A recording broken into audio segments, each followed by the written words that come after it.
Hai halo semuanya, kenalin aku Naura Nadifa dengan NIM 246151053 dari jurusan Tadris Bahasa Indonesia. Kali ini aku akan ngasih tips kalian langkah-langkah membaca pemahaman dengan judul bacaan Sulaplah Komentar Negatif Menjadi Motivasi. Langkah pertama, menentukan tujuan membaca. Nah, aku membaca teks ini dengan tujuan agar aku tahu cara menghadapi komentar negatif. Kenapa langkah pertamanya tujuan membaca? Karena kalau kita tahu tujuan kita membaca itu apa, kita bakal lebih fokus dan gak sekedar asal-asalan membacanya.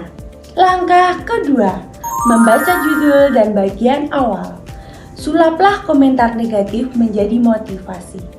Kamu mungkin tidak mengontrol semua peristiwa yang terjadi padamu, tetapi kamu dapat memutuskan untuk tidak terpengaruh olehnya. Dari membaca judul dan bagian awal, kita jadi tahu gambaran umum isi bacaan. Langkah ketiga. Nah, di langkah ketiga ini kalian bisa membaca dengan cepat atau teknik skimming. Kalau aku baca cepat, isi bacaan ini itu isinya tentang membahas komentar negatif, motivasi, dan kendali diri.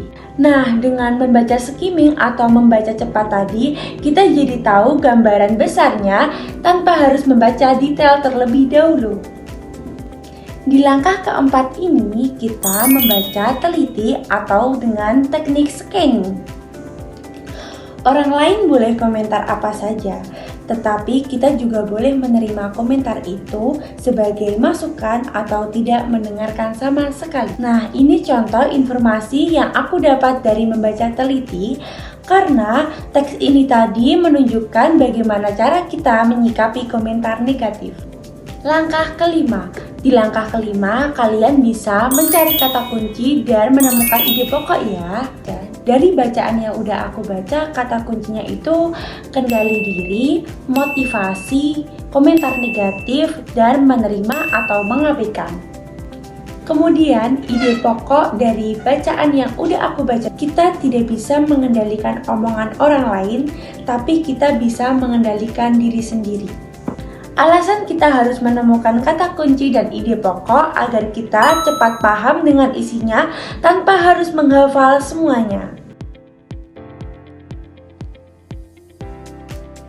Langkah keenam. Di langkah keenam, kalian bisa mengajukan pertanyaan dari bacaan yang sudah kalian baca untuk melatih berpikir kritis dan juga tidak cuma menjadi pembaca pasif. Langkah ketujuh.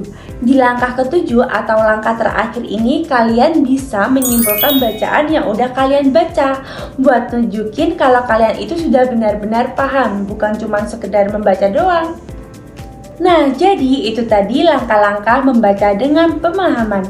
Semoga ini bermanfaat buat kalian dan bisa membantu kalian saat membaca. Bye-bye!